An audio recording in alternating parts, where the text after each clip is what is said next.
আজ করছি চিকেন আর ডিম দিয়ে তড়কা রান্না। তার জন্য কড়াইতে তেল গরম করে রসুনটাকে দিয়ে লাল করে ভেজে নেব। তার মধ্যেই আমি চিকেনগুলোকে দিয়ে একটু নাড়িয়ে এর মধ্যে একটু সামান্য লবণ, একটু সামান্য চিনি দিয়ে একটু ভালো করে নাড়িয়ে নেব।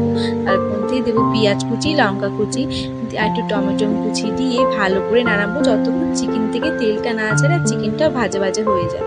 ব্যাস এবারে ভালো করে নেড়ে তার মধ্যে দিয়ে দেবো জিরের গুঁড়ো, ধনের গুঁড়ো আর একটু গোলমরিচের গুঁড়ো দিয়ে ভালো করে নেড়ে নেব।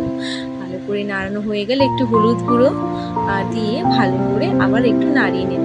নাড়ানো হয়ে গেলে এর মধ্যে একটু উষ্ণ গরম জলও দিয়ে ভালো করে নাড়িয়ে একটু ফুটতে দেবো।